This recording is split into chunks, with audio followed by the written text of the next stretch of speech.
Everybody. We're back for another episode with Wade, and I think it's been a couple weeks, but I'm glad to see you're back and looking healthy. The colorful background that we all remember you in, and today's conversation, who knows where it's going to go. I hope we can touch on the book a little bit, but also there was some burning interest on the Baha'i faith and the life that is Wade, and so I'd love to hear about what you've been up to in the last few weeks, and any updates. Wade, how's it going there? How's it going? Well, it's going well. I just realized my family just walked in. My son's going to come in here in just like a couple of minutes. He was yesterday at school. My wife got a call, and he was exposed to COVID at his school, and so it was.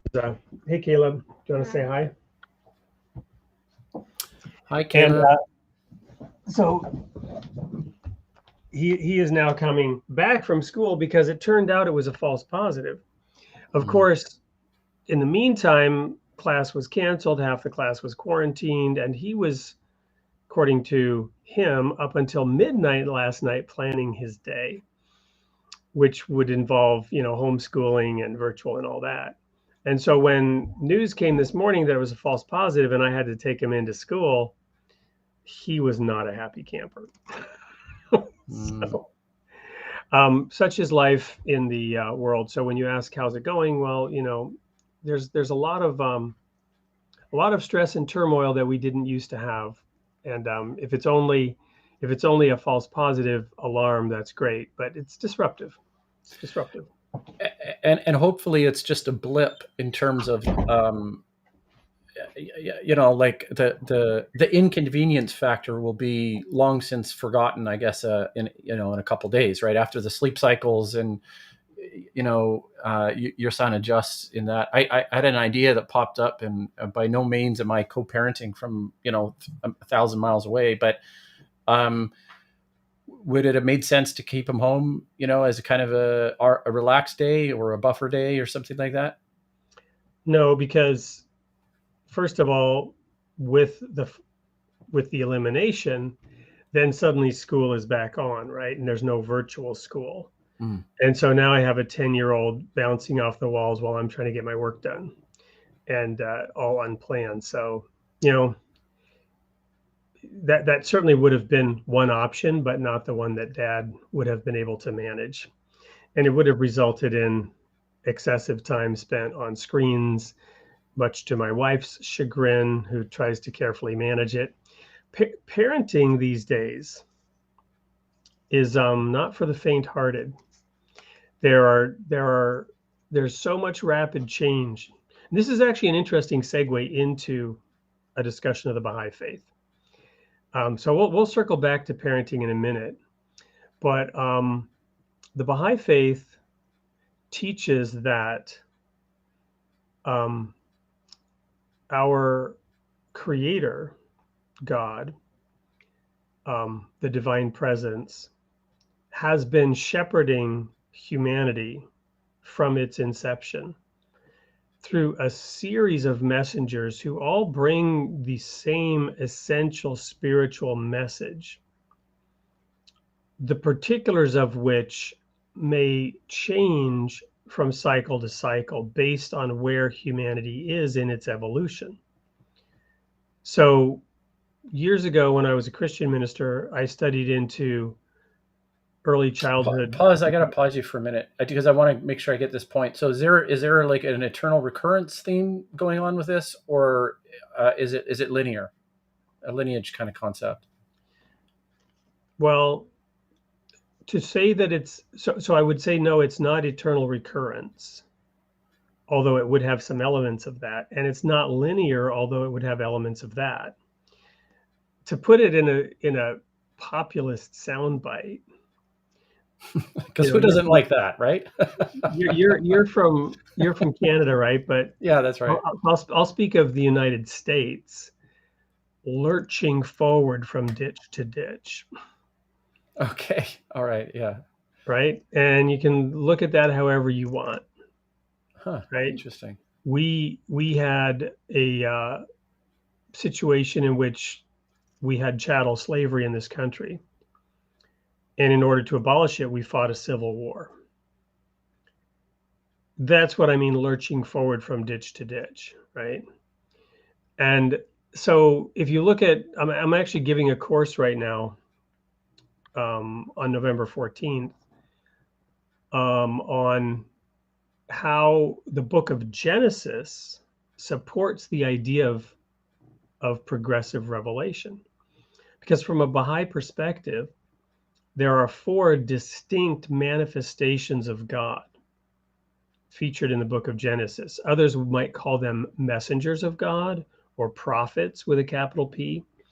But the Baha'i faith would recognize Adam, Noah, Abraham, and Moses as 4 distinct manifestations, each one bringing its own covenant. And the Baha'i faith isn't necessarily big into covenant theology, the way that some Christians might be, but there's a clear and unmistakable covenant that was brought with Noah that has a sign, which is the rainbow, which is a sign of protection that despite what happened in the time of Noah, that will not be repeated, right?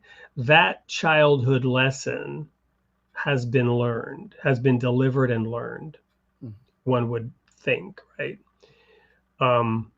So if you look at those manifestations, let me just give a quick soundbite here for those religiously inclined. The covenant with Adam came with a commandment, twin commandments. We may have talked about this. The 2 commandments are be fruitful and multiply and dress and keep the garden. But the fruitful and multiply part certainly happened. The dress and keep the garden part did not, nor did the relationship part between the husband and wife and the children take hold, because according to the story of Adam, his firstborn son killed his secondborn son. And that set the stage for human relations moving forward, such that by the time Noah came, as the story goes, God repented of what he had done and said, I'm going to wipe you all out. That's what I mean by progressive, lurching forward from ditch to ditch, right? This massive expansion across the planet in which the creation became the most invasive species ever created and then had to be pruned back. And then you had Abraham, and then you had Moses teaching successive lessons. And the way that I like to understand this is, you're living in a situation where there are dangers for the child, and you teach the child through forceful means to be aware of those dangers, the proverbial hot stove. But what if you lived in a tent on the border of a freeway, right? And you had a toddler prone to walking out into the traffic? You might use more extreme measures to get the point across. Yeah, exactly. I wanted to hover on the on the word, the covenant, and to descend in that. Could I meditate around that idea of an obligation? The reason why I'm thinking of that is because once they're revealed, it's our obligation to uphold. It's almost like a Remembrance Day or a Veteran Days kind of concept. We don't want to forget about it, because if we do, we're moving backwards to a place where we don't want to go. So it has a ring of progression to it, but the obligation is essentially the covenant between of humanity to recognize that these are they're part of our story.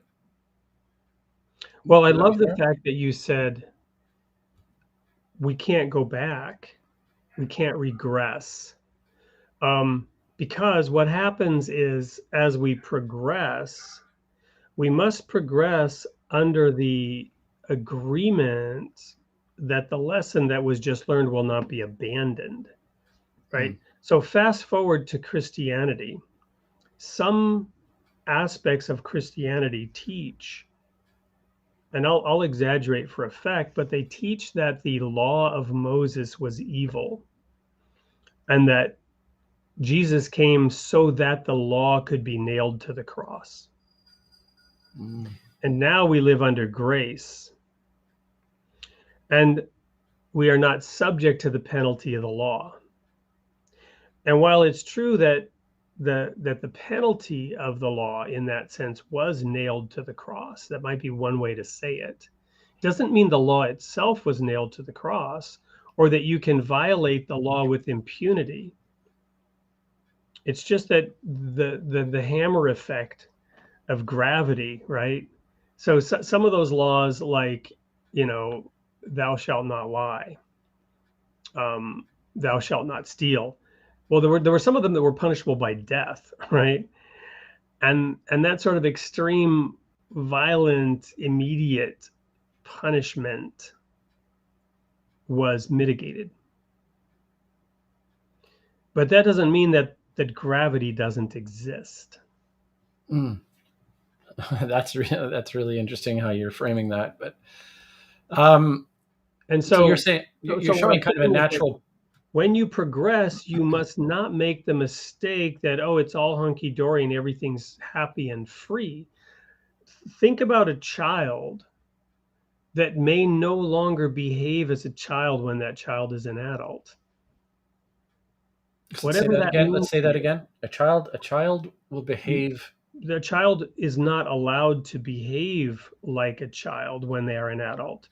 Whatever that means to you, or however you want to describe that, because we never want to lose our childlike curiosity. And Jesus said you must become like little children. Right. But he didn't say you must behave like little children, which would kind of be the same thing, but has a different meaning. Well, I would move it this way if we're going to focus and shift it to grace.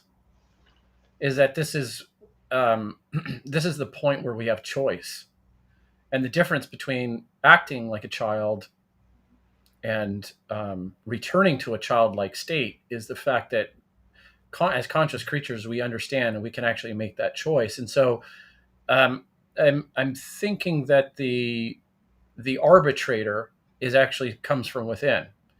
And this is where we get the concept that God is ubiquitous and everywhere, because it's something like a Kantian ethic that it's just there, right? Like it's everywhere. And then, and I can understand how, this can be used to describe the ubiquitous nature of a godlike presence. I get that. There's some wisdom in that.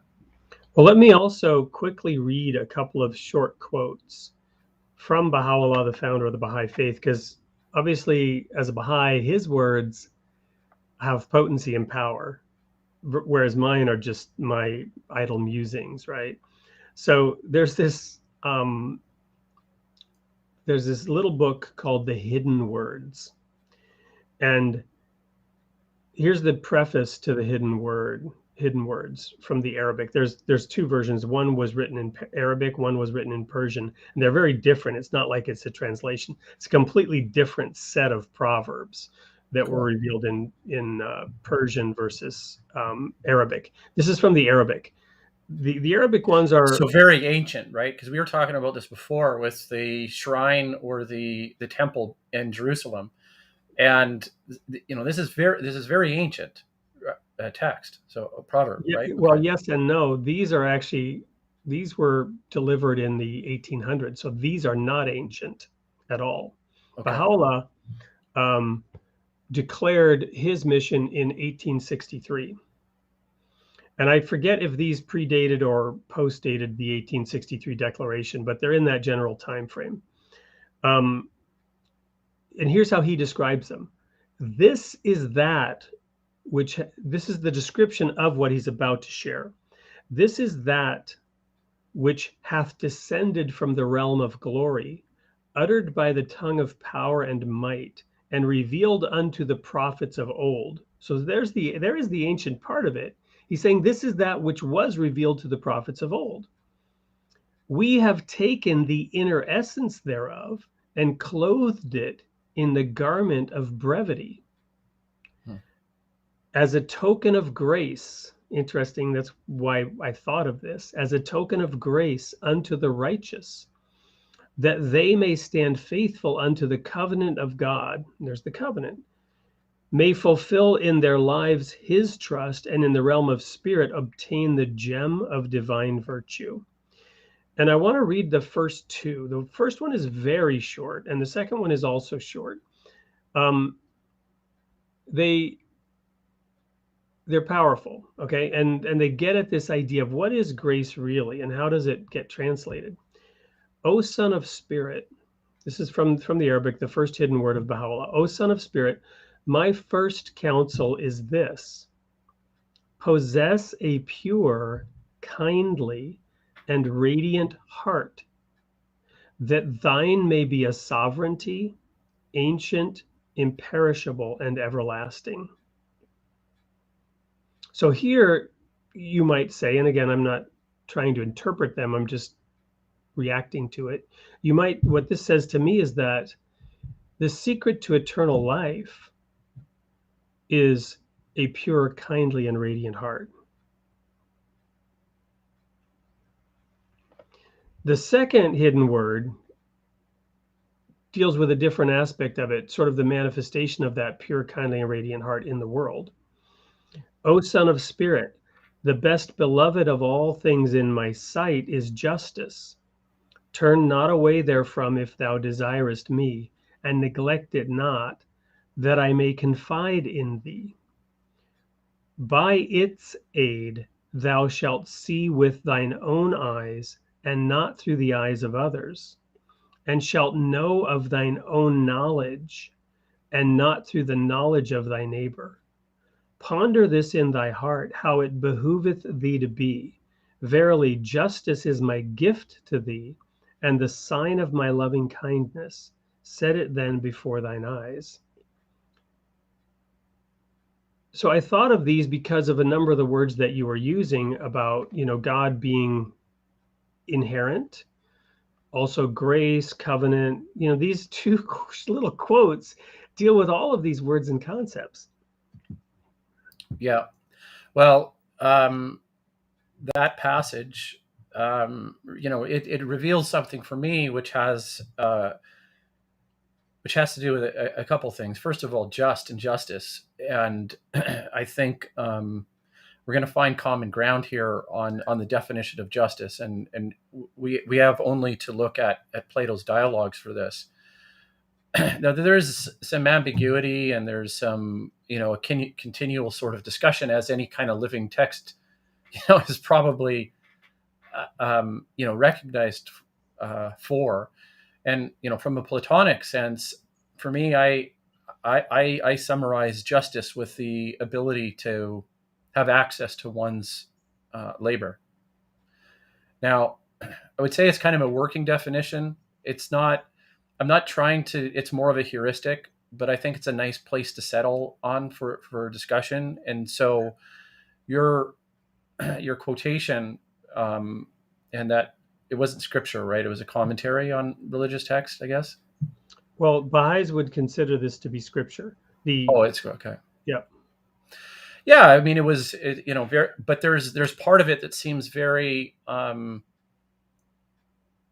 say self-promotional, but I don't mean any. It's like there's an enormous world within the individual, and so it actually dovetails nicely with this idea of just that was running through my head about the idea of having access to one's labor, and I think from the group standpoint, we want to be aware of the fact that we're a eusocial species, and we don't want to deprive anybody from their own fruits of what they create. I think that's important. And then this endless garden of possibility emerges as potential. I think we can't forget or negate the world, the material world, because there's only so much that prayer and a good heart can give you. We could say it's everything, but fundamentally we realize that there's some material things that really make a difference. So I think that's important to maybe talk about where transcendency starts and stops, and how the material, I mean, you've heard this thing in philosophy, like necessary and sufficient, right? I mean, it may be necessary that we have this religious underpinning and awareness, but it's not sufficient to produce, um, like something valuable or material in society, right? It may be the precipice of it, maybe the beginning of it, but still material work needs to be actioned, right? Yeah. So you've raised a number of concepts. Let me address a couple things. First of all, the last statement about religion.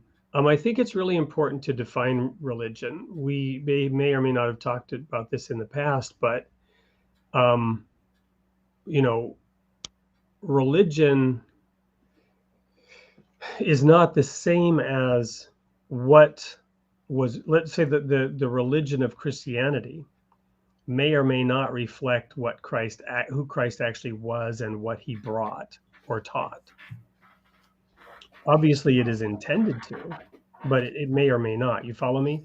Yep. So that's a difficult word in my opinion. Um, so religion, might be considered the practice. Scholars might sometimes refer to the cult of what arose from the teachings, Mm. and they don't mean cult pejoratively. They're just describing that as the set of rites and rituals and behaviors that are expected and required, and the participation in all those things. Mm-hmm. That is what is addressed in progressive revelation, right? The cult is addressed by progressive revelation. That cult may have served its purpose. It may even have, gone astray from the purpose and is in need of refreshing. Another way is, Christ said you should bring rivers of living water, but that water that's pure and holy, the minute it touches the earth, it can become muddy. And if then people try to, create a watering hole and dispense the water, and then people are coming to access the water to get the water, and it's somehow being moderated or it gets very muddy and very messy very quickly in all kinds of ways. So that's the whole idea of religion, right? What is religion versus the divine intent of the message that spawned the religion? The other thing I wanted to talk about briefly was justice and your idea that, work. I love that you're making it very concrete, and I don't at all disagree with you. It brought to mind a proverb that I wanted to share, which helps me to sort of articulate what I see when I see the word justice. And this has its origination in the books of Leviticus and Deuteronomy of the Bible. Just balances and just weights, God calls out in Leviticus. And in Deuteronomy, he says, this isn't one of the 10 commandments, but it's one of the other commandments. Thou shalt not have in thy bag diverse weights, a great and a small. And then in the book of Proverbs, chapter 20, twice within a few verses, it says diverse weights and diverse measures. Both of them are alike abomination to the eternal, to the tetragrammaton Yahweh. Diverse weights are an abomination unto Yahweh, and a false balance is not good. So when I think of justice, I think of diverse weights. And to further define what I mean when I say diverse weights, we've probably talked about this before. It's the definition of hypocrisy. Hypocrisy, in my opinion, can be defined as either a double standard or a false equivalency, right? Oh, we talked about this before. Yeah. So Okay. whenever we assess a situation, if we want to apply justice, if we want to be an impartial judge, because partiality does not lead to justice, it may lead to mercy, or it may lead to unfair punishment, but it doesn't lead to justice. And justice is the gold standard. And here it says you must see justice with your own. It must be subjective and independent, but it must also be impartial. And so the litmus test of how to modify one's own behavior, the religion that I try to apply on the subject of justice is, am I succumbing to a false equivalency or a double standard?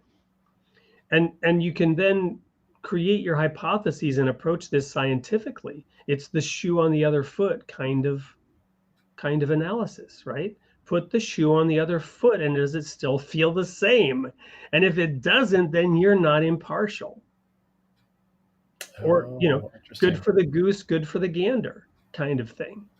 If we start applying this to other situations, or flip the names of the people versus, the situation, and then apply the same thing, does it feel the same?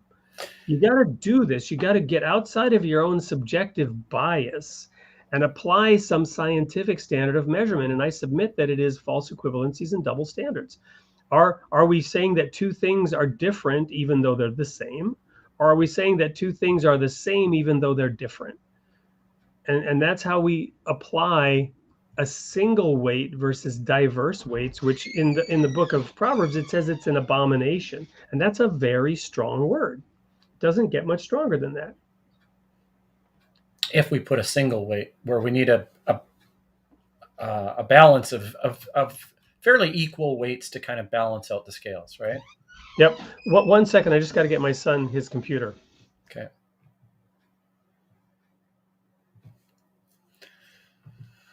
Yeah. So wait, I don't know if you can hear me, but I mean the thing that I'm thinking about is that as it becomes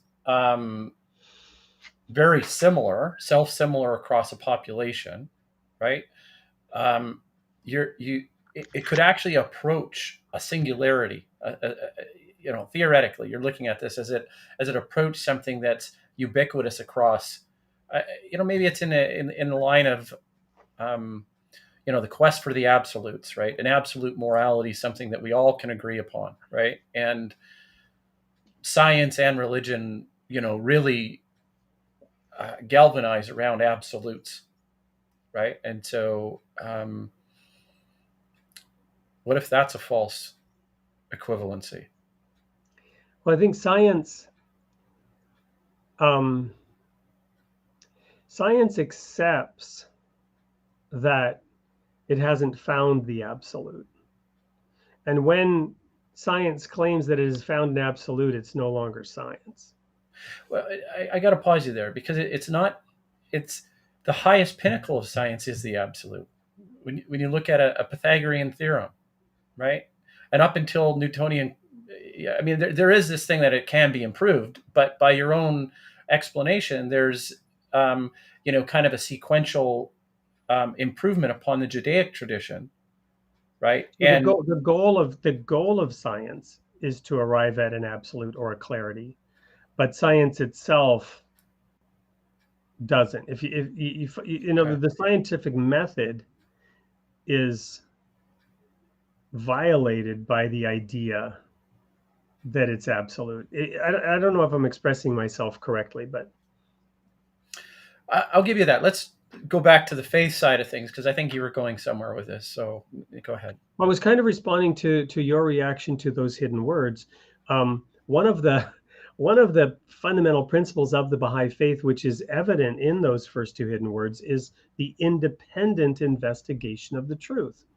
And from a scientific perspective, and I have put a lot of thought into trying to understand where the intersection is and the essential unity between religion and science. My fantasy is that I can approach a theory of everything that makes sense and is intellectually coherent. So for Baha'is, the independent investigation of the truth, puts religion on a par with science in terms of the pursuit and the endeavor, Hmm. right? So we don't believe that we have fully understood the words of Jesus or Moses or Baha'u'llah. right? Mhm. I'm doing this course on Genesis, and on November 14th, I think I might have mentioned this. I'm presenting on progressive revelation, and I've just recently revisited the book of Genesis and the first two chapters, which are two parallel creation stories. Hmm. And every time I read them, there's some little gleaning of new insight. So it's not an absolute at Hmm. all. It Yeah. is a continual exploration and an investigation for the truth. The thing that I just recently learned was the degree to which the first creation story seeks to demythologize. And this is kind of a reaction to what one of my friends, a dear Baha'i friend, said that I completely and utterly disagree with when he made the statement, We you hope know, he's watching. yeah, exactly. When he made the statement, the Bible is just a bunch of myths. Like, are you freaking kidding me? And the first creation story is an attempt to demythologize. When you compare Genesis chapter 1 to the other creation stories that were extant at the time, the reason, for example, and I could go into depth here, but the reason that the sun and moon are not called sun and moon, or one reason rather, I shouldn't say again, there's that absolute, but one reason why the sun and moon are referred to as the greater and lesser lights is because the words for sun and moon are the names of deities. Mm. And the reason it talks about the seventh day rather than the Sabbath, which is used elsewhere in the Bible, is Sabbath comes from Saturn, the planet, which is again a deity, right? And so, and even the term, Elohim Mm. versus Yahweh, and let us make man in our image, right? It's actually an effort to demythologize. Mm. And so, and then the great advancement in human thought comes when, rather than like all the other religions extant at the time, God would manifest himself through holiness vested in a holy place, a mountain, a body of water.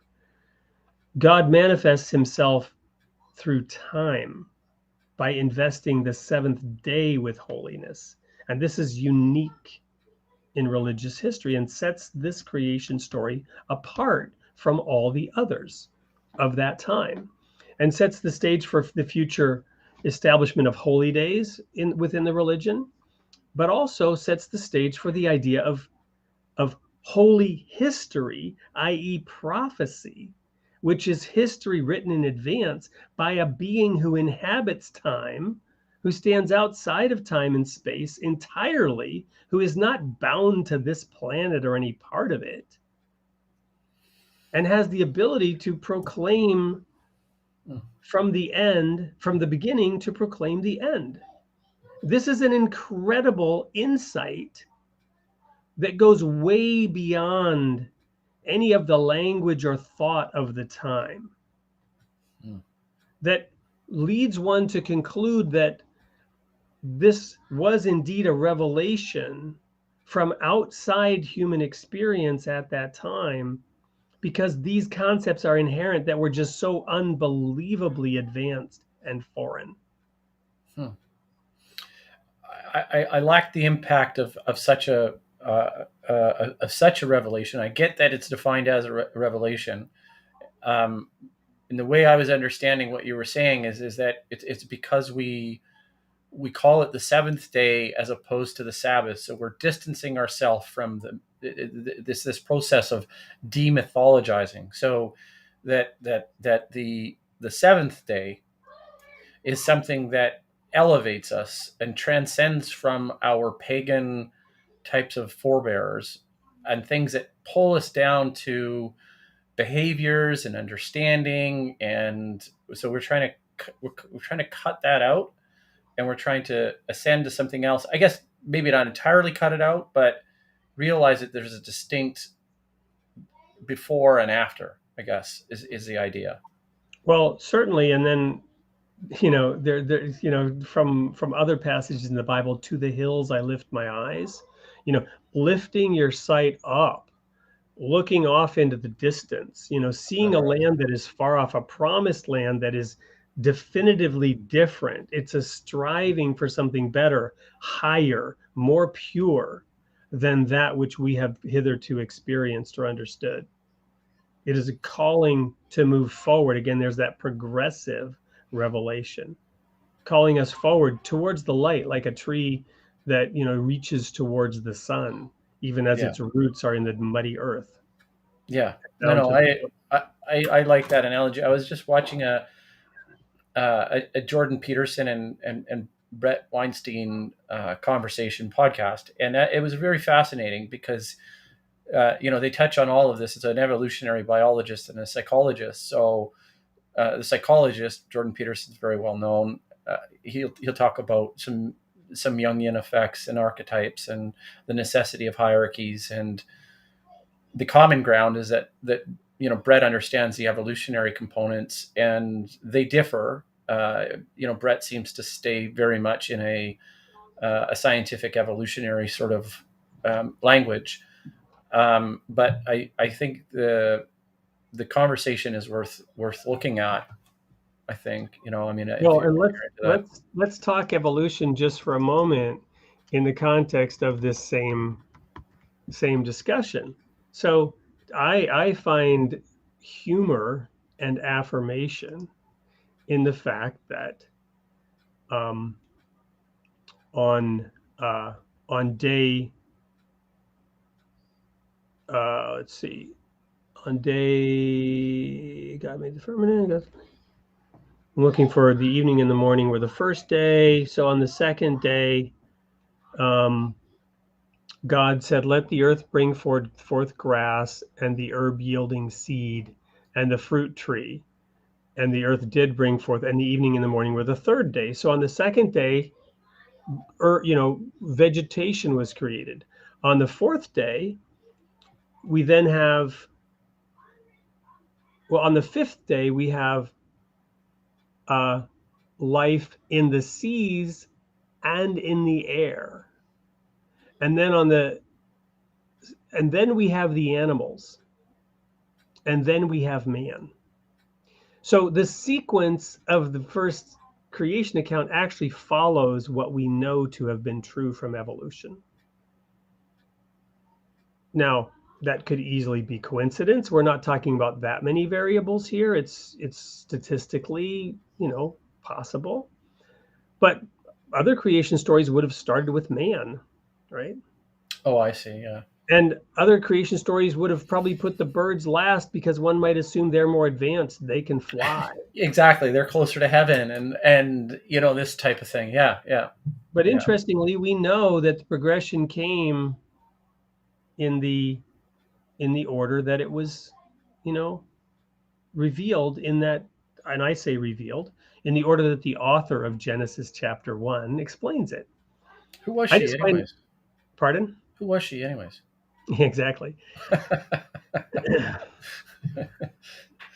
Yeah. Well, talking about the female, I've heard something very interesting about Christianity being the embodiment of the female more so than the male, which is odd because Jesus is, I guess, more so the embodiment of the perfect male, but also the embodiment of kind of like the friend and the perfect man, as in human, basically. I'm taking it. But yeah, what can you say about Jesus as the embodiment of the ideal man, capital M, and Christianity as something that pulls more to the internal feminine, moving from a Hellenic or a Judaic tradition? It's not something that I've given any thought to, so I could have an off the cuff reaction. I'm not sure.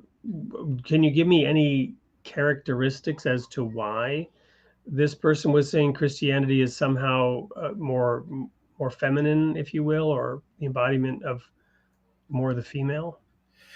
Yeah, I mean, so I spent a lot of time in the Hellenic and the ancient Greek tradition, and it appears to me that the progression, and this kind of fits nicely to the course you're teaching, is that in a Homeric sort of route, the birthplace of culture, say in the Mediterranean and Aegean seas with Attic Tragedians and all sorts of Greeks, Ionians even before them, and stuff like this. The book of Homer, which was a collection of people, perhaps, is the Homeric epics, the Iliad and the Odyssey, and it was more like sung and transferred that way, right? Because prior to even having an ability to write it down, peoples would sing the story of heroes, and heroes have a natural way of ascending in groups. And so when you look at who in that society was viewed as a hero, as somebody that moves towards the top of that pinnacle, it was it was the likes of the Achilles and the warriors. So the warrior essentially was the hero. Okay, and the mixture and the blur between hero and godlike. I mean, that was all in the stories. This is the mythologies and stuff. But as we progress, we find that Plato immortalized Socrates through the as an intellectual hero, and this was unique to switch it into an intellectual hero. And what I think is not really discussed, at least in a, I guess, like in academia, and this is something I've thought about, is that it's also unique that a person Plato would dedicate to making Socrates, or the spirit of Socrates, immortal. And so that also seemed to be singular, and even something that I don't see with other philosophers. I don't see Martin Heidegger trying to make somebody immortal. I don't see Immanuel Kant. They're individual people espousing their own sort of views. And so I think something unique happens there when you try and make that person somebody else other than there's a certain benefit of objectivity that actually happens. So anyways, we're progressing in this type of thing. It's the point where as a society we can look back at a Hellenic origin and say, what is it about that Hellenic origin that contains the wisdom that we want to transmit forward? And this is again prior to the invention of Christianity. You then say, okay, well, what is it about the Judaic religion, as another tangential sort of analysis, that a subsequent progressive religion is actually going to embody in its ideology and its wisdom, right? How do we? And so, where does the hero transition actually go? And so, there's been some thought about Christianity saying that the female is actually more valuable than it was portrayed in a Hellenic sort of Greek sort of tradition. There's Athena, and there's a lot of roles for women, but that motherly role that happened in a family wasn't really celebrated in a Greek tradition, as far as I can see. And that I think is unique to the the rebirth cycle of Christ, as coming from the Immaculate Conception concept, right? So you're speaking both of Mary, the mother of Christ, and the fact that we have to be reborn, or are you getting at other aspects as well? Well, I think they really blur when you go into Christianity, because I look at Christianity as I don't know if have you you probably don't know that I'm doing a series with David Fitzgerald, and David Fitzgerald is a Christ mythicist, and so he maintains that Christ was a myth. There's no evidence for a historical Jesus. This type of thing, right? Mm-hmm. I fall into that camp as well. The flag that I want to raise is to say that if he's a myth, or he never, let's leave the myth out of it. If he never existed, okay, Jesus historically never existed, this is taken with considerable amount of like offense and backlash. And I almost want to pause it and say, actually, if he didn't exist and it's entirely created, I think that's even more remarkable than that there was a historical basis for this person. So, but I don't get very far with that, right? And it's like, is it piss I off? think in a sense it would be remarkable, but I don't think it's any more or less remarkable that. So let me share with you a couple more little Baha'i nuggets that I think play into this. One of the statements, again by Baha'u'llah, is that if it weren't for Christ, and I'm paraphrasing now, I'm probably mangling it, which no Baha'i should ever do. I should know what the writings actually say, but it's something to the effect of, if it weren't for Jesus, nobody would know who Moses was. Because the Jewish scriptures were known only to the Jews, who were mercilessly persecuted. More than half of them lost their identity in the Babylonian captivity, and and so on and so forth. So it's interesting that that idea of, well, if there was or wasn't a person, doesn't make it more or less remarkable. The other aspect is that, and I have to be careful here because I don't want to say anything that will offend Christians or make them have a wrong understanding or impression of what the Baha'i faith is or says. But the Baha'i faith teaches that the resurrection of Jesus was actually not a bodily resurrection.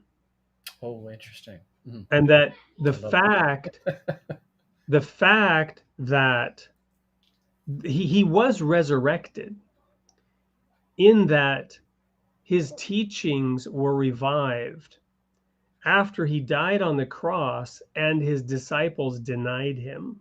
Peter famously, according to the biblical account, denied him 3 times before the crow had or the cock had crowed. Before the rooster, crowed and signifying morning, he'd already denied Christ 3 times. And from this pathetic ending, who remembers who the other insurrectionists were who were proclaiming, deliverance from the Romans. And yet every knee bowed to Jesus. Kings were crowned in the name of Jesus throughout history from the time of Jesus. His sovereignty was unmatched across this planet, and yet he was crucified. So that is the resurrection of Jesus. You think about the power of him. So whether he did or didn't exist, I don't know whether that makes it more or less astounding. Right? Whether he was or was not bodily resurrected, I don't know whether that makes it more or less astounding. Yeah. I don't like to even get into that issue because it's a thorny, contentious one. A thorny one. Yeah. If you had see, I could be juvenile too, right? So yeah, you're becoming like a little child, which is good. So where's Baha'i faith when it comes to the Immaculate Conception? Is that the Baha'i faith emphatically states that the Immaculate Conception happened? Wow. See, we're batting 50-50 here. So I mean, exactly. I'm half in it. The hokey pokey. I got one. Well, and it doesn't matter. And as I tell Baha'is, who want to make a point of this, I'm like, well, what if Baha'u'llah had said that he was not born of a virgin, but he was risen bodily? Would you believe it? And their answer would be yes. I'm like, then why are you making an issue out of it with anybody?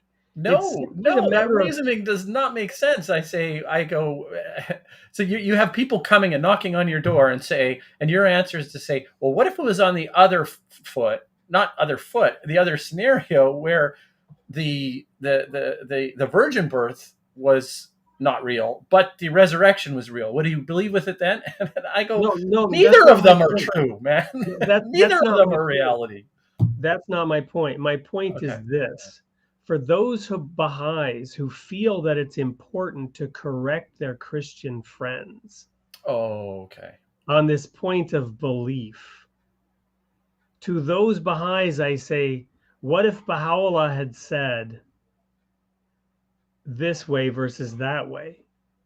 Would you Right. feel equally compelled to go Yeah. correct them of that error? Who cares? Mm, Who cares? You follow me? yeah. Why are you making that a point of contention? Because the Baha'i faith seeks to unite people, to find common ground. And whenever we set ourselves up as, well, I know this secret little thing and you don't, Yeah. it's so pointless. Hey, but Wade, you have to admit there is something about the Baha'i faith that has a protective feeling of this is my religion, right? There are boundaries to say, here's if you're Baha'i, these are the guard conditions. Let me read. This is fascinating because I've been doing a lot of study. This is a letter from the Universal House of Justice of the Baha'i Faith, which is its supreme body, from the year 2002, which is from before I became a Baha'i. Okay. And it's written to the world's religious leaders, of which one might, in a stretch, say I was one because I was an ordained minister and I was actually briefly the director of family ministries globally.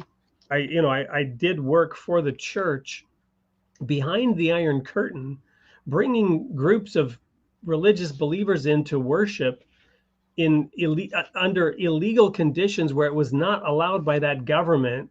And I was the one negotiating to bring in 180 people to spend 8 days in a religious worship service behind the Iron Curtain under a communist regime where religion was outlawed. So I was in by any definition, I was a religious leader. This letter was written to me by the Baha'i Supreme Body before I was a Baha'i.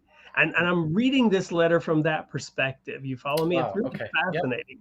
Yep. And it's an appeal to unity. And it talks about how humanity is making such great progress in areas of the equality of men and women. Not that there are not vast regions where this has not yet been achieved, but across the planet, it's undeniable that people accept that men and women should be equal. Across the planet, it's undeniable that people accept that the races are equal. And you are a fringe fanatic if you don't believe these things, right? Yeah. And the Universal House of Justice is saying that these things had been accomplished already by 2002. But it says the area of unity that is still lacking is that of religious unity. And it talks about the need for imaginative leadership, intellectual coherence, and spiritual commitment on these topics in order for that religious unity to happen. And then and there was a passage in here that came to mind with what we were just talking about. But now I'm struggling to remember what the connection was as I teed up this letter.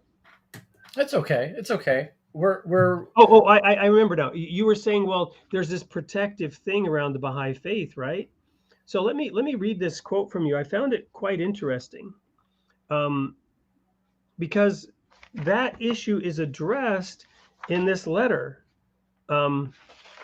Towards the end, it says, it may be objected that if all the great religions are to be recognized as equally divine in origin, which is the premise of this letter, the premise of this letter is that all the great religions are equally divine in origin.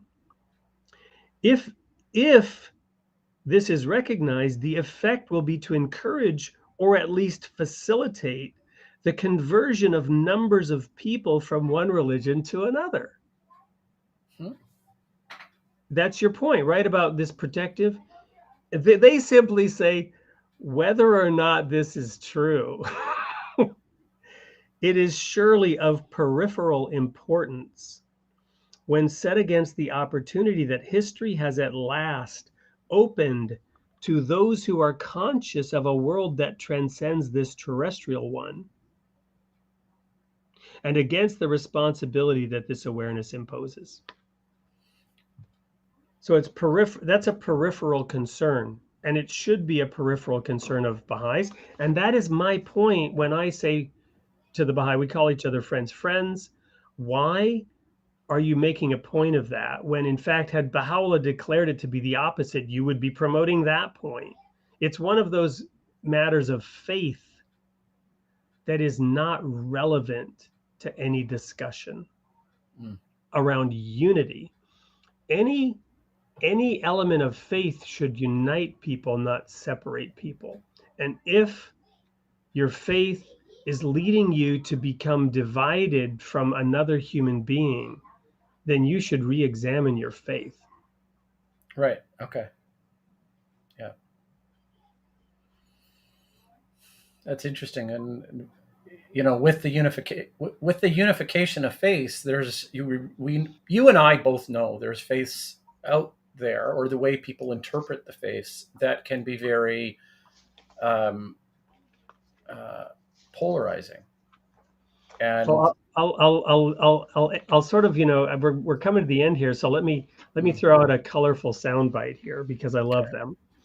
Where this calls for imaginative leadership, and it calls for intellectual coherence. One of the first things that I encountered when I approached the Baha'i faith was all the religions are one. To which I said in my own colorful language, that lacks intellectual coherence. You can imagine what term I actually used. It has to do with, something that you might use as fertilizer, right? Okay, yeah. That okay, yeah. That lacks intellectual coherence. You're kidding me, right? They're killing each other. Yeah. So it then led to a study of this booklet that was actually issued in concert with this letter to the religious leaders called One Common Faith, in which the intellectual coherence behind that statement was explained by removing the word religion for starters and saying one common faith, right? Yeah. And over the course of a year, I studied this for two reasons: to understand, did it have intellectual coherence, and did these people have the spiritual commitment to it? Because, and what do I mean by that? Did you actually believe it yourself? And are you willing to stand by it when I challenge your religion and your faith and say you're wrong? And if something from my religious experience proves your religious experience wrong or calls it into question, are you open to that? These Baha'is were telling me that all the religions were one. I was making them prove it. And here's, to me, the fascinating reason why I was making them prove it is at the time I was looking for people who had the sign of Jesus. Oh, here we go. Name of the show. we're finally getting back to the title of the book, The People of the Sign. I was looking for the true people of the sign. Where the hell are they on this planet? Yeah.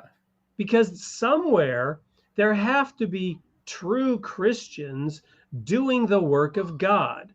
And many get around this by saying, well, they're scattered throughout everywhere. A true Christian is somebody, and this is true, right? The first hidden word, possess a pure, kindly, and radiant heart. I don't care which religion you belong to or any religion, right? If your heart is pure and you're doing the right thing, you are following the light. You are submissive to the greater and lesser light and allowing them to rule you, as it says in the book of Genesis. But the specific thing that I was looking for was the sign of the disciples of Christ. And he said, by this shall all men know you, that you are my disciples, if you have love one for another. And now I found a theological basis for achieving that had intellectual coherence. And that was the ability to say, I might be wrong. We are all of God and all the religions are of God. Let's sit down and reason one with another and see if we can't arrive at a better understanding together. Yeah, well said. I mean, we could keep talking about it, but I think that's a perfect wrap up for, today's episode. And Wade, it's been really good to see you again. Right? Pleasure is always mine. Yeah, and we're going to do it again very soon. So thanks everybody for joining us. And until next time, from both myself and Wade. Go ahead, Wade. See you soon. Right on. Okay.